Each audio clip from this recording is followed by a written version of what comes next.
This podcast is a member of the Place to Be Nation family. Visit us at placetobenation.com, the only place to be in your pop culture world.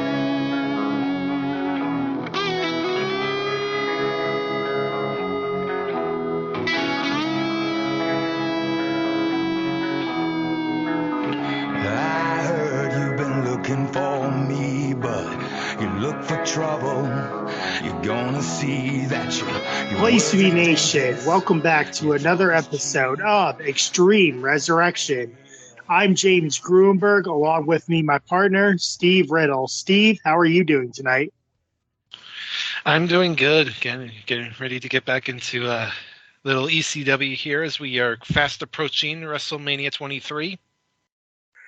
Yeah, indeed. We're on the last two shows before WrestleMania 23. Seems that everything is set in stone for the ECW champion Bobby Lashley and the ECW Originals versus the so-called new breed that's coming up here. But before we get into it, the Royal Rumble 2023 is approaching this upcoming Saturday. Our show will drop way after the show airs. But Steve, do you have any predictions on what might happen at this year's Royal Rumble?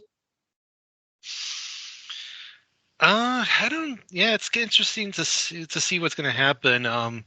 I've just been kind of following along through the shows without watching them, so I'm just kind of getting a feel for everything.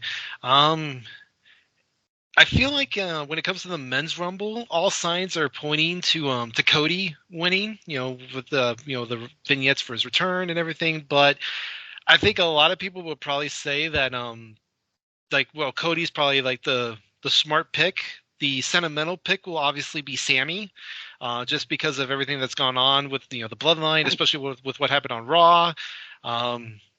And the interesting note is the fact that the Chamber is going to be in Montreal, so many are thinking that's where Sammy's going to get his big moment. But I think it's going to be interesting what they do with the men's Rumble. For the women's Rumble, I think the safe bet's Rhea, just because of the push, the Judgment Day's beginning. Plus, her and Bianca would be a fresh feud for the main roster at least. I know we saw it briefly in NXT, but I think it would definitely be great for the main roster.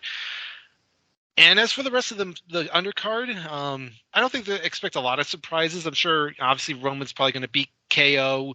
I'm sure that's going to be a really good match. I wouldn't be surprised if Sammy gets involved with that somehow.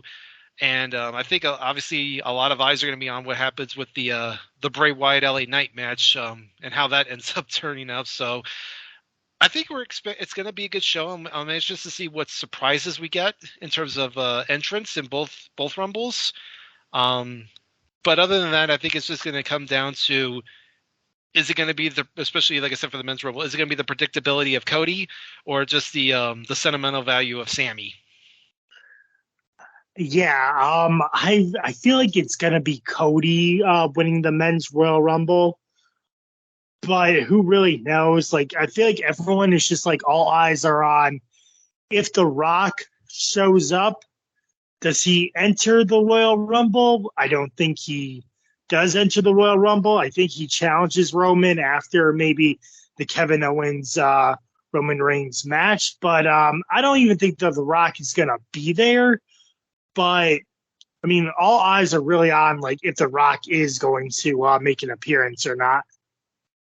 Mm-hmm. Yeah, you just hear like so many different stories, like if he's going to be there or not. And I know, speaking of just briefly back on Cody, I know a lot of people were kind of confused as to why they announced his return ahead of time and why they didn't say it was a surprise. But if you think about it, you remember 2002, they announced Triple H's return in advance, and that didn't, him winning wasn't, didn't stunt the pop he got. So we could probably see the same thing, 20 years later. Yeah, we can.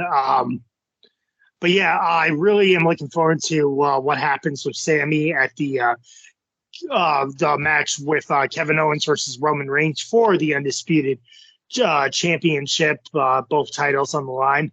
It's going to be interesting because Roman Reigns said to Sammy, you just wait until Saturday, to prove yourself. So we'll see what happens, but I do think Cody and I think Rhea Ripley would be a great choice to go against Bianca.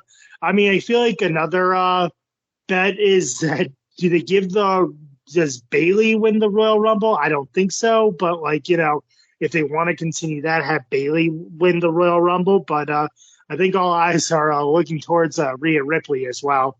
I haven't been really paying attention to the Women's Rumble, but it does seem that Rhea is the heavy favorite there.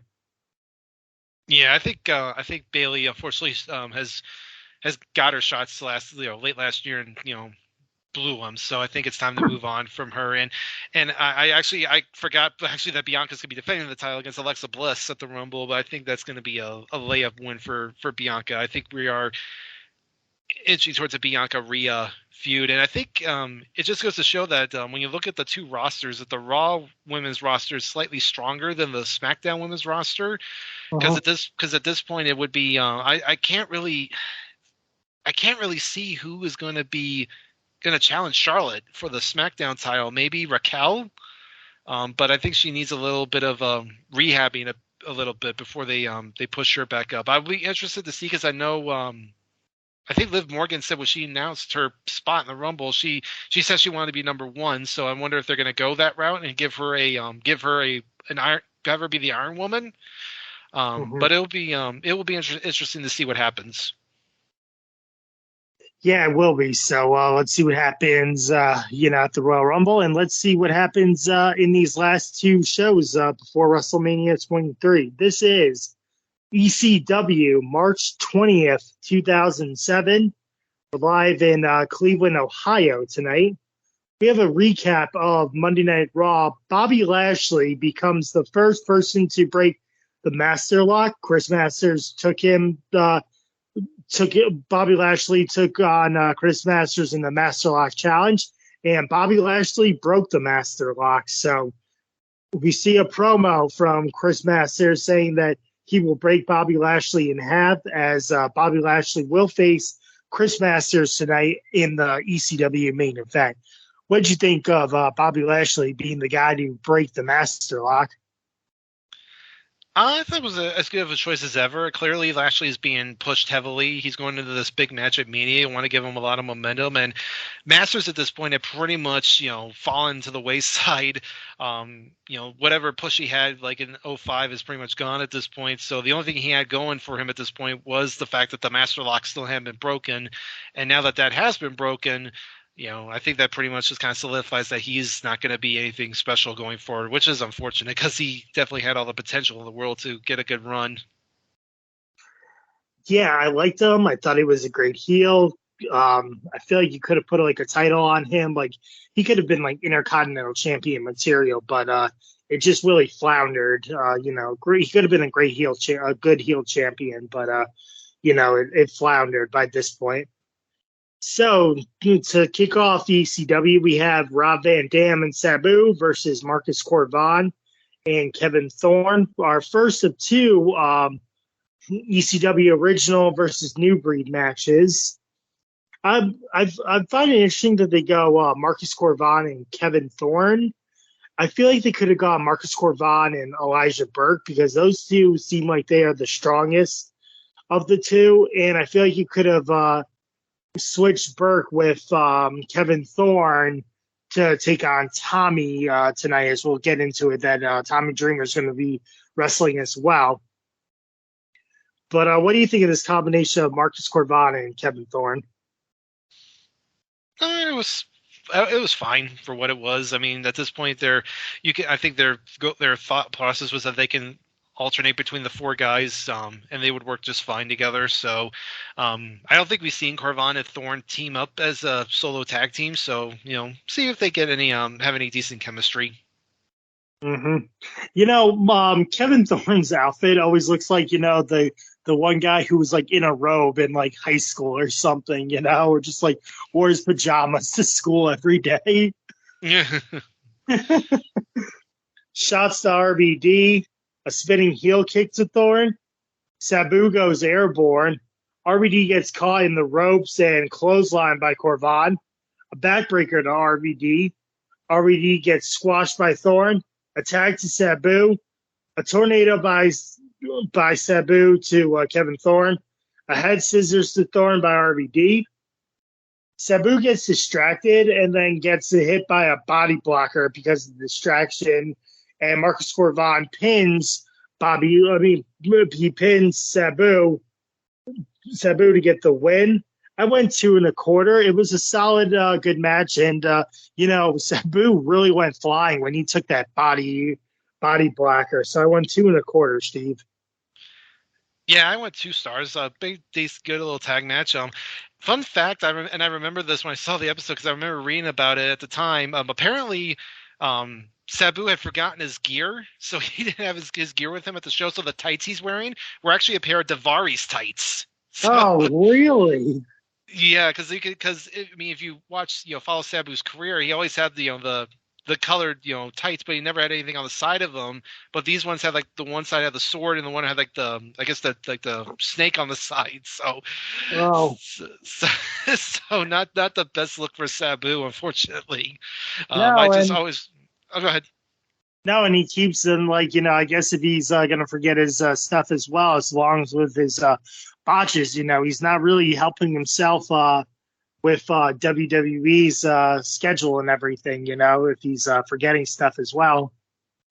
Right. Well, you better be glad that this was still during the time where they were taping SmackDown afterwards. So since Daivari was on SmackDown, he could borrow them quickly. God forbid what would have happened if that had happened. But but yeah, the action I thought was good. That spill RVD takes off the top rope to the floor off the clothesline was nasty. I mean that looked like it hurt. And then Sabu looked good. He got some good spots in, but then that the pounce he took from Corvan was freaking awesome. I mean that was definitely a 9 on the pounce scale to steal that from our buddies over at Highway to the Impact Zone. So good. Yeah, I mean Sabu. I mean I'm surprised that didn't send him right out of the ring with how hard he took that shot. So props to him for that. And I thought it was a good win for the New Breed. The Originals had kind of gotten a little bit of a roll to that point, so I thought the New Breed needed a win here, and figured Corvan deserved to get the pin to kind of showcase he's one of the stars of the group. Yeah, so they're gonna make someone. It looks like they're gonna go in the direction of Corvan, so it's really good to give him the win as well. I also forgot to mention, Steve, at the beginning of the show, before the recap of Monday Night Raw, Arnold Skaaland had passed away that week, actually, in 2007. I remember Arnold being the one who threw in the towel. He was managing Bob Backlund at the time. When Iron Sheik beat Bob Backlund, Arnold Skaaland was the one who threw in the towel to save Bob Backlund from passing out to the camel clutch by Iron Sheik. That's what I remembered Arnold Skaaland for. Mm-hmm. Yeah, I mean, when you think Arnold Skaaland, I mean, yeah, he was a great amateur wrestler, but you think of him for being, not just Backlund's manager, but of course Bruno Sammartino's manager during his title reigns. And one note quickly about that, this month, these last 3 weeks, we've had a big passing in terms of like an old school guy, because we have Skaaland this week. Last week we had Ernie Ladd, and then the week before that was not mentioned, that we didn't see, but Bad News Brown had passed away back on March 6th. So Yeah. three straight weeks now of like old school guys passing away, and this was on top of Bigelow in January and then Awesome in February. So 07 not off to the best start in terms of wrestlers passing away, and sadly, as we know, it's only going to get worse. It is only going to get worse. I mean,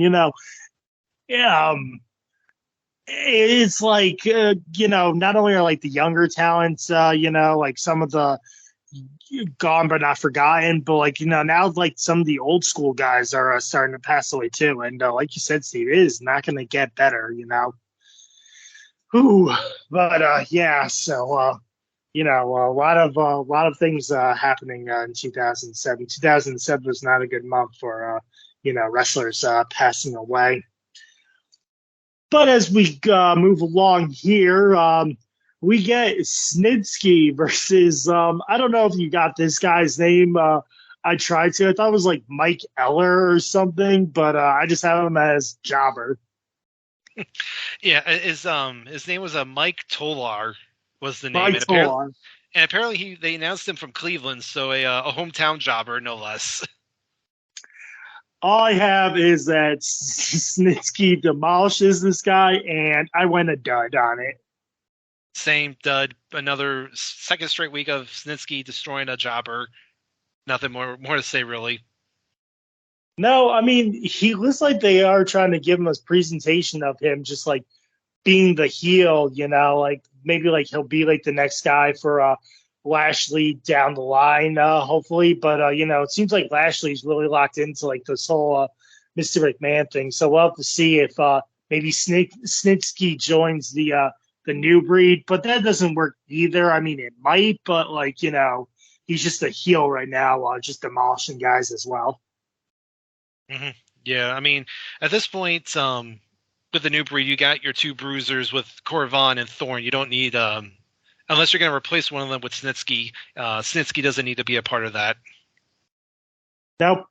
And Steve, we also have a recap of the Sheik, the original Sheik, going into the Hall of Fame. He'll be inducted into that wonderful class of 2000 Hall of Famers. Mm-hmm. He is Sabu's uncle, actually. Mm-hmm. Yep, and makes sense. I mean, given the show's in Detroit, and that was, he was the promoter for the Detroit promotion there, Big Time Wrestling. Pretty much the guy who's widely considered the father of hardcore. He invented the fireball, and like you said, Sabu's uncle trained Rob Van Dam. And fun fact for people who may not remember, he was at I think it was Halloween Havoc 95. He came out with Sabu, and he stood in his corner. He actually gave, I think it was Mr.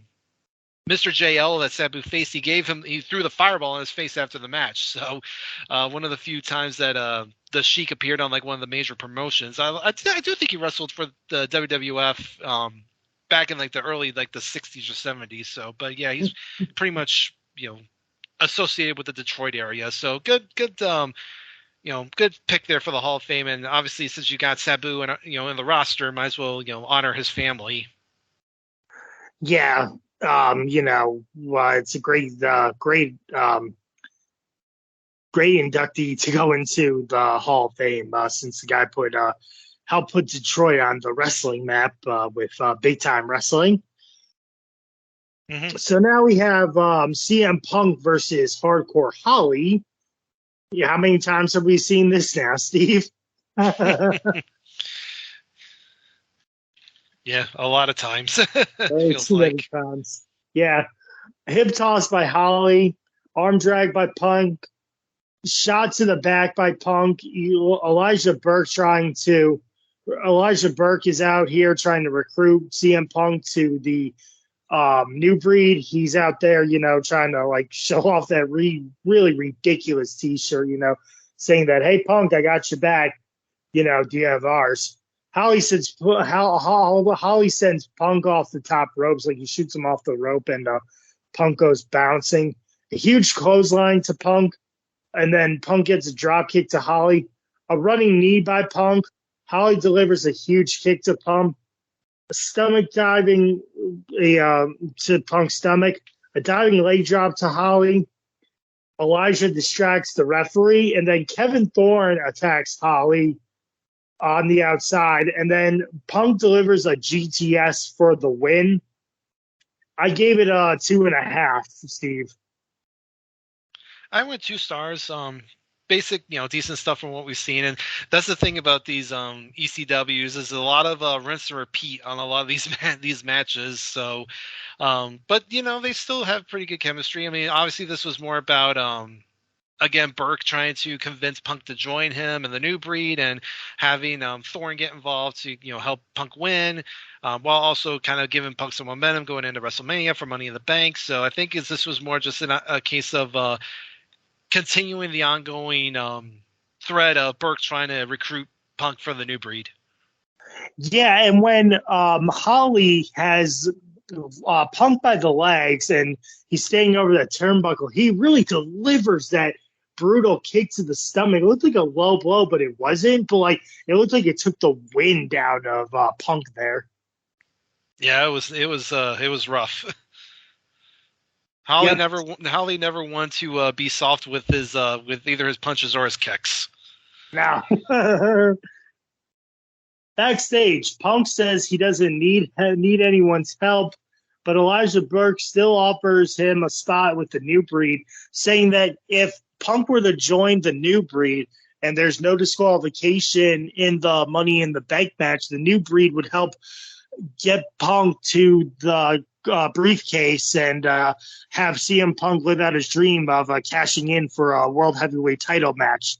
So Elijah Burke is really trying to stand firm on his offer of trying to recruit Punk to the New Breed. Mm-hmm. Yeah, and I mean he makes a good point. I mean that the Money in the Bank matches, there's 8 guys in it, so if Punk's got 4 allies with them, that helps his odds a bit. So again, like we said, just kind of Burke continuing to sow those seeds of interest in Punk.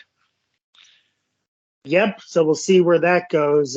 Maybe there'll be a fallout after WrestleMania 23 or before WrestleMania, actually. So we'll see what happens there. And now we have our second New Breed versus ECW Originals match as Tommy Dreamer takes on Elijah Burke. Shots by Burke, a hip toss by Tommy. Dreamer goes headfirst into the post. A neckbreaker by Tommy. A crossbody that got caught into a rolling suplex. Elijah Burke gets caught doing a crossbody, and he gets caught into a rolling suplex. A huge drop kick to Elijah's face by Tommy. He does it almost feels like it's like a baseball slide, but he jumps and he just kicks Elijah Burke right into the face. That looked brutal as well. Burke is standing. Burke is upside down in the turnbuckle, and Tommy just runs right into the ropes. What did you think of that shot, Steve? Yeah, I mean that was one of Tommy's signatures in his career. I mean the only difference is usually he would have the chair in the guy's face when he did it. But yeah, he definitely caught Burke good with that shot. So then Elijah Burke counters the DDT. Tommy's going for a DDT. Elijah Burke counters the DDT into a running knee, which he calls the Elijah Express.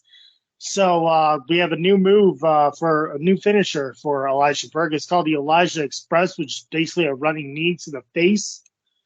And he gets a win there. I went 2 stars in the match, Steve. I thought it was a very good match, and good for the ECW New Breed to pick up wins against the Originals here as well. Give them a little bit more spotlight as they head into WrestleMania 23. It almost makes you think that was this challenge worth it for the ECW Originals if the New Breed are picking up the wins here. Yeah, I went 1.5 stars. It was a decent little match.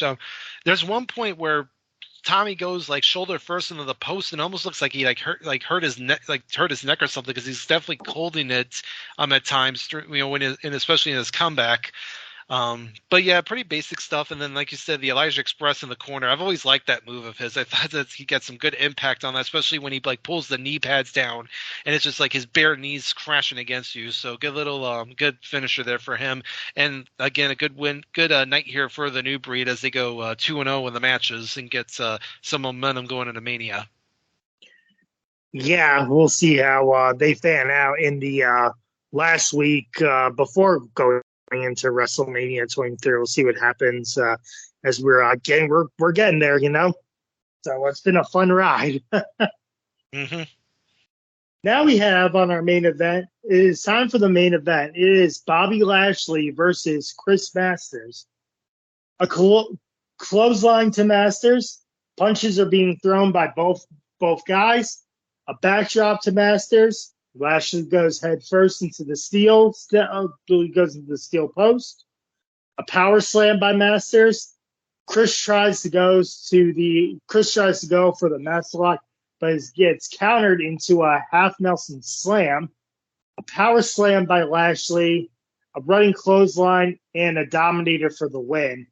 I went 2 stars. I thought it was good, but not a whole lot from Masters. And the ending just really sees Bobby Lashley just being dominant toward Masters too. Yeah, I went a star and a quarter. I mean, this was basically, aside from that little flurry in the middle by Masters, this was pretty much a squash, just to kind of put an end to this little like 2-day feud. 2-day feud for these guys. It is kind of funny that Lashley was the one that broke the master lock, and then 15 years later or 14 years later, he would use the full Nelson as a finisher himself as the hurt lock. I always thought that was kind of funny, but yeah, pretty much nothing here, just to kind of give Lashley another win going into Mania and continue to assert his dominance as they hype up the Battle of the Billionaires. Yeah, indeed. So that's gonna do it for that show. So a good showing here by Lashley, but also the ECW Originals as well. So we'll see how everyone fans out as we head into the last show here for ECW before WrestleMania 23. Mm-hmm. With that being said, we are on ECW March 27th. We're live in Grand Rapids, Michigan. We have a recap of Raw again, as Mr. McMahon pinned Bobby Lashley in the main event of Monday Night Raw. I don't know if it was the main event, but I think it was. So he pins Bobby Lashley. They don't show us how he pins him, but we just know that Mr. McMahon had pinned Bobby Lashley. And tonight they're both going to have a little segment of their final say as they get into this Battle of the Billionaires match here tonight. That's what Joey Styles had announced. Mm-hmm. Yeah, so just looking quick, it actually wasn't. It was the mid-show main event, and it was pretty much, it was a no DQ non-title match, and obviously Vince had some guys come out and attack Lashley first before Umaga came out to kind of finish him off and let Vince pin him. So clearly Vince getting plenty of help to pin Lashley there. Yeah, he really did. I mean, there was no way that he was going to go into that match one-on-one and beat Bobby Lashley. Mr. McMahon always has help with him. He always has a plan. Ooh, yeah. So now we have only one ECW Original versus New Breed matchup here tonight, Steve.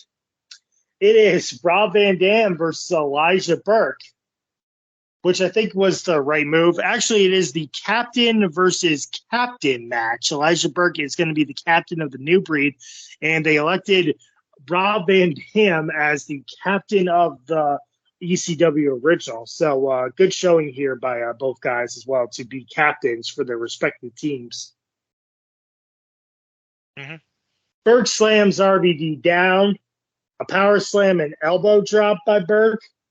Kicks to the face by RVD. Back body drop to Burke. Diving somersault to Burke. RVD has the Rolling Thunder counter by Burke by putting his knees up.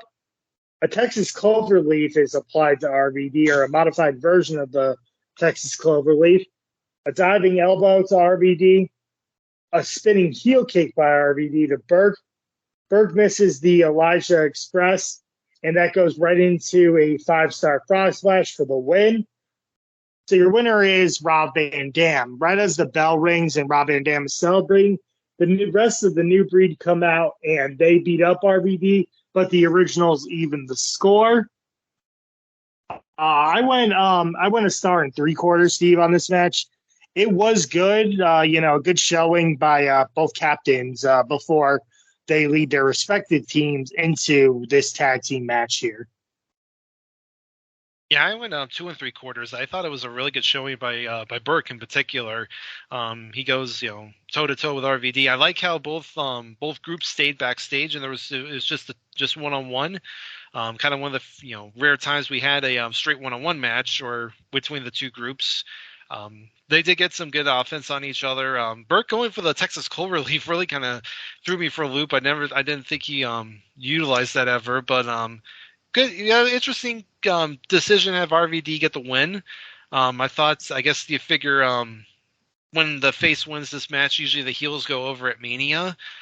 So it was going to be interesting to see if they do end up going that route. But I thought it was still a good win for RVD to give the originals some momentum back, especially after the week before when the New Breed pretty much dominated them. Now the originals get a little bit back, and especially since this is going to be the only match between the two groups.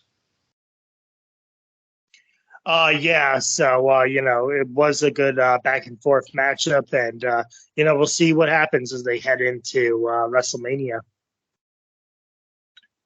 Backstage, we have Edge, the Hardy Boys, and CM Punk. They're discussing their upcoming tag team match, as it is Edge, the Hardy Boys, and CM Punk versus Randy Orton, King Booker, Mr. Kennedy, and Finlay. So they're having all 8 of the Money in the Bank participants teaming up with each other 4-on-4 in tonight's main event. Edge trying to convince the others to let him lead the way, and that he can be trusted, and that everything's going to go smooth, and their team is going to win this tag team matchup here tonight. Yeah, Edge trying to play nice with them, and they obviously the Hardys and Punk know better than that. Yeah, so I think, especially Matt. I feel like Matt must know not to trust Edge at all. But now we have Snitsky versus Balls Mahoney. As Snitsky goes into the ring, he really gives a huge shove by Balls Mahoney, and Balls Mahoney literally just goes right outside the ring. I don't even know how that happened, but he really had a powerful shove that just threw Balls Mahoney outside the ring. Balls get slammed into the ring post by Snitsky. And then he does a kick to Mahoney's face. He tries to get the signature punches in, but Snitsky counters it. And then the huge big boot by Snitsky for the win.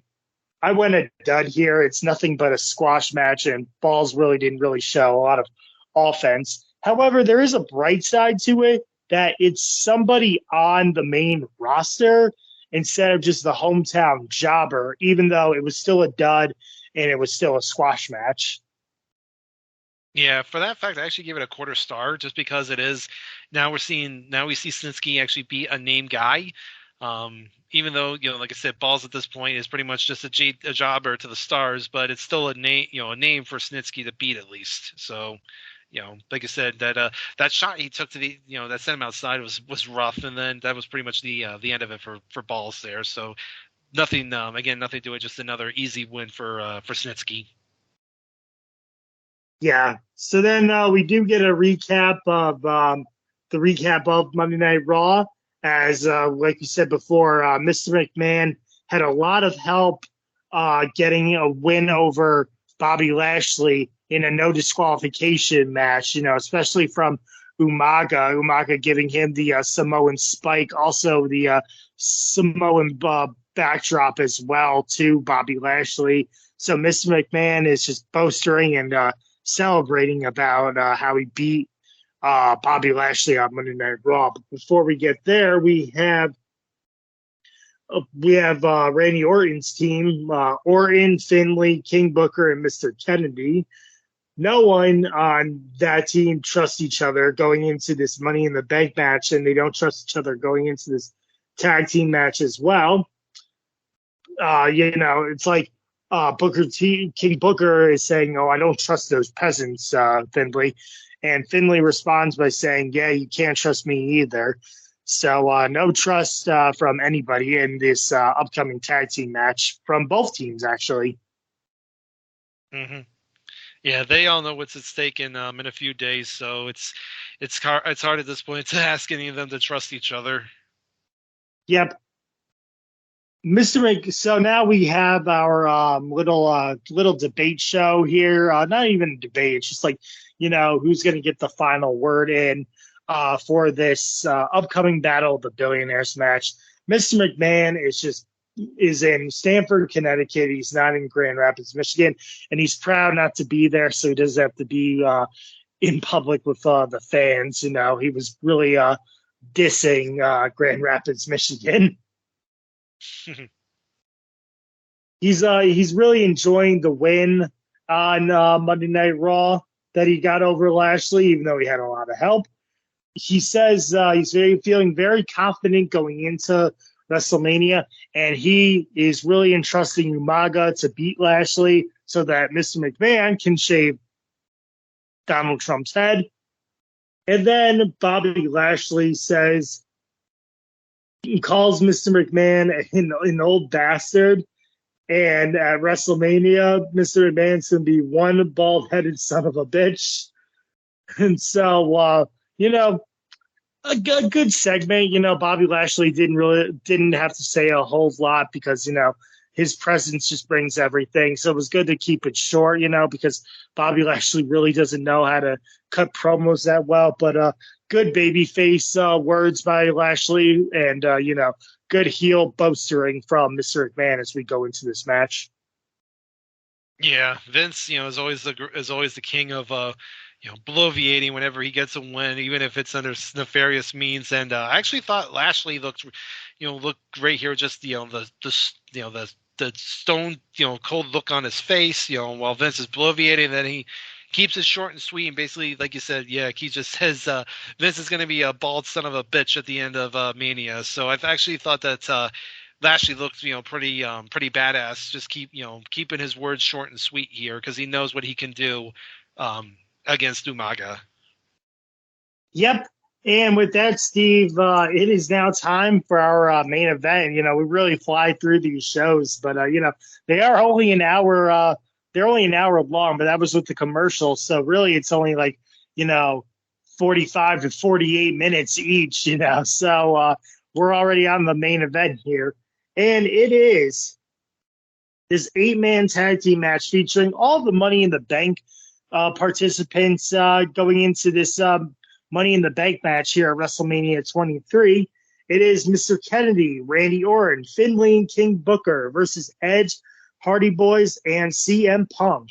Now, I want to ask you, Steve, does this take away from from the ECW stars getting more airtime here? Because you really only have one ECW star in this Money in the Bank contest, and all the rest of them are from Raw and SmackDown. So do you think that takes away from the ECW star power, even though there isn't a whole lot of star power to begin with? It's tough. I mean, just looking at the weeks that week of shows, I mean, Raw and SmackDown were pretty loaded, so you kind of want to give the Money in the Bank its own showcase on one of the shows, and I guess they figured ECW, given that the only real match on Mania from ECW was the 8-man tag, I guess they figured that was a good enough show to kind of put this showcase here for the Money in the Bank match, because you got your Originals New Breed match, and you have the Lashley Vince show back and forth, and then the only other guy from ECW at Mania is Punk, so you want to give him a little showcase here too. So I thought it was fine. I mean, like you said, it kind of the star power on ECW is kind of weak, but at this point, all the main players that are involved in something at Mania have been showcased here, so it's it wasn't terrible. No, it wasn't, and this was a good matchup too. A side effect to Kennedy by Matt Hardy. Jeff goes head first into the post. Randy Orton goes to work on Jeff. A whisper in the wind to Orton. Diving leg drop by Matt. Clothesline by Finlay to Punk. Finlay goes to work on Punk there. multiple tags by Orton's team as they're keeping the fresh man in while working on Punk, who hasn't made a tag yet. A bulldog to Booker T by Punk.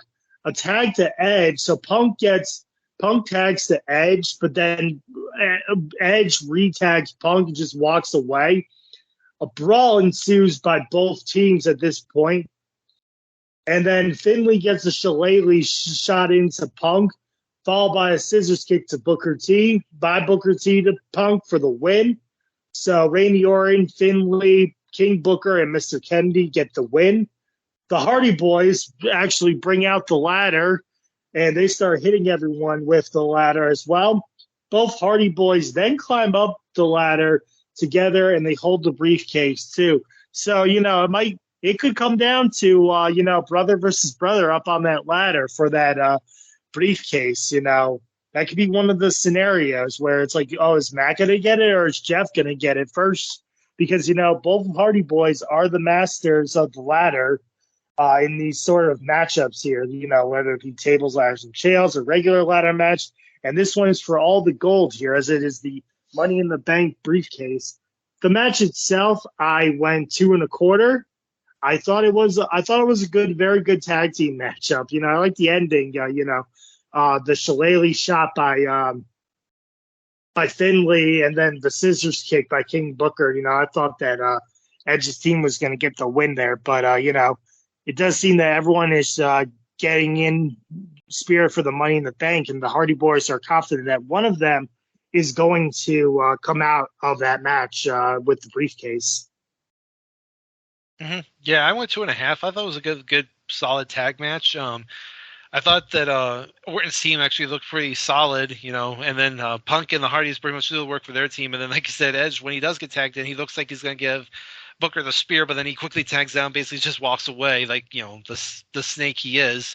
That shillelagh shot Punk took was really sick. I mean, he got cracked good with that. So not surprised that it led to the end. And then, yeah, kind of a interesting decision to have the Hardys be the one to kind of clear house and then kind of stand at the top of the ladder looking at the briefcase, implying that, there's a chance that the two of them could go at each other during the match. So, but yeah, I mean, the tag was good.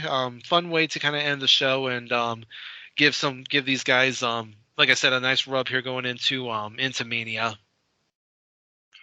Yes, indeed. So that's going to wrap up this show as well, and it's going to close out Extreme Resurrection here. But before we go, Steve, do you have anything that you want to direct the listeners to?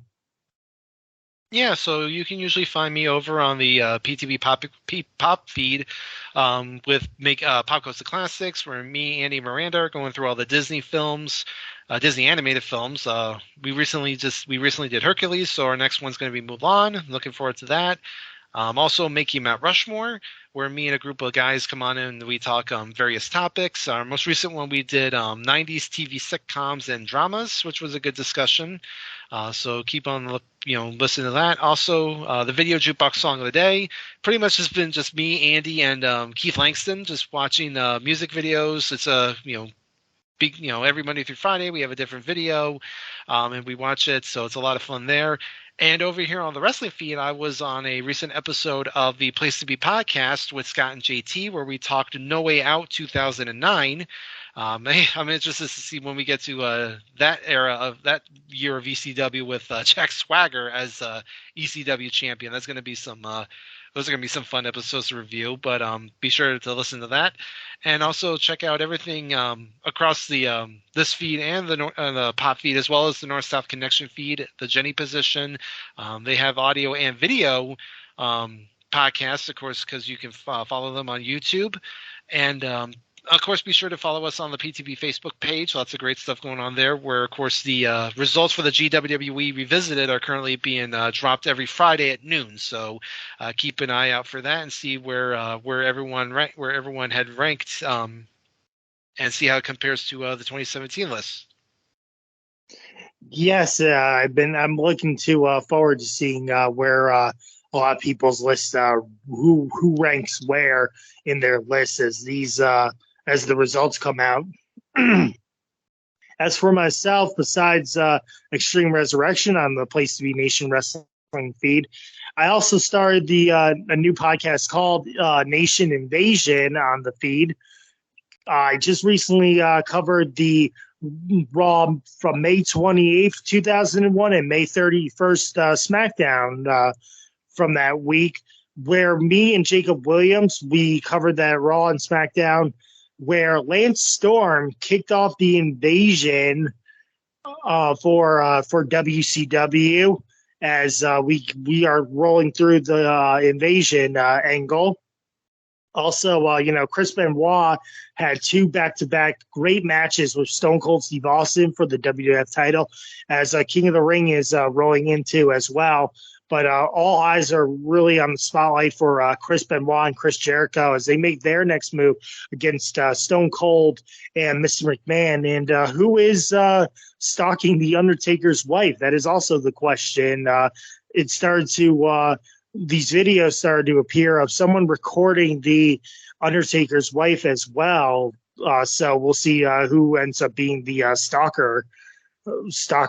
Well, that's going to do it from us here on Extreme Resurrection. I'm James Gruenberg. He's Steve Riddle, and we will see you next time.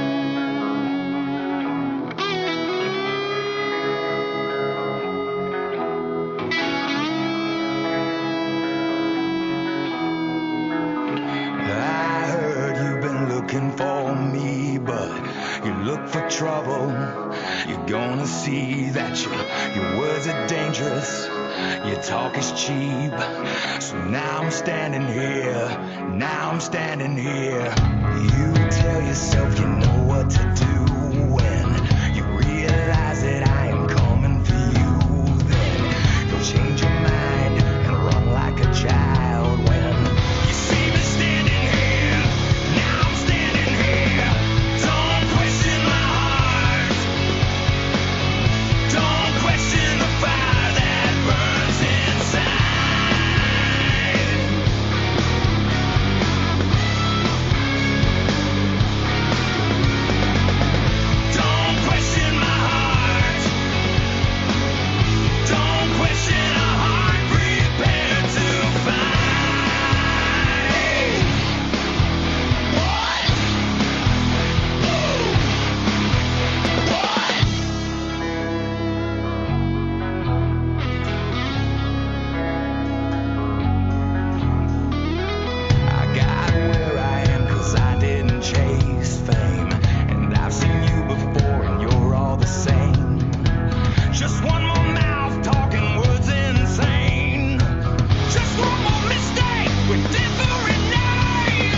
Still standing here.